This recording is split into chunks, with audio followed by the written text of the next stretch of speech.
কাল বাংলা নববর্ষ উদযাপন করবে দেশের মানুষ।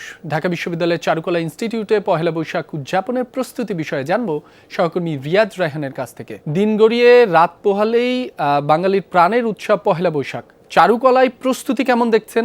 পুরো এলাকার নিরাপত্তায় আইন শৃঙ্খলা বাহিনীর প্রস্তুতিই বা কেমন, বিস্তারিত জানাবেন। চারুকলায় মূলত আপনি যেটি হয় যে শোভাযাত্রা কেন্দ্রিক তাদের যে কার্যক্রম বা তৎপরতা সেটি থাকে। প্রাণের উৎসব পয়লা বৈশাখ বা গুলিবর্ষ আগামীকাল থেকে শুরু হচ্ছে 1433।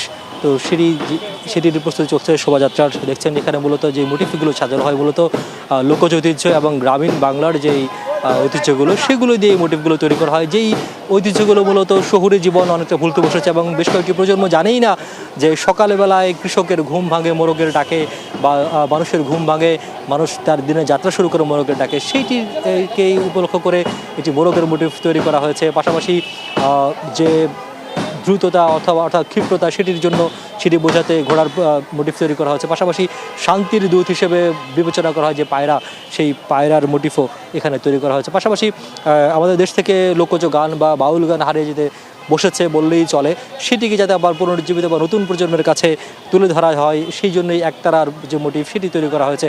আর পটচিত্রগুলো তো আছেই। পাশাপাশি আরও যেসব গ্রামীণ ঐতিহ্য বা ইতিহাস রয়েছে, বিশেষ করে শহুরে জীবন যেগুলো যেগুলোর সাথে অভ্যস্ত নয় এবং বর্তমান বলতে গেলে অনেক দুই একটি প্রজন্ম আসলে জানেনই না যে আসলে তাদেরকে অনেককে আমরা বলতে শুনেছি যে ধান গাছও অনেককেই চেনাতে হয় অনেক এই প্রজন্ম অনেককে। সুতরাং যারা এই আয়োজক রয়েছেন চারুকলা অনুষদ ঢাকা বিশ্ববিদ্যালয়ের যেসব ডিনের সাথে আমাদের কথা হচ্ছে তিনি বলছেন যে মূলত প্রজন্ম থেকে প্রজন্ম যাতে আমাদের লোকজ ঐতিহ্যগুলো বা গ্রামীণ ঐতিহ্যগুলো ভুলে না যায়, তারা যাতে মনে রাখে সেজন্যই এই আয়োজন করা এবং এই শোভাযাত্রার মাধ্যমে সেটিকে ফুটিয়ে তোলা বা সবার সামনে তুলে আনা। পাশাপাশি নিরাপত্তার কথা যেটি বলছেন, র্যাব ডিজি কিছুক্ষণ আগে ব্রিফ করেছেন তার পাশেই রমনাতেই।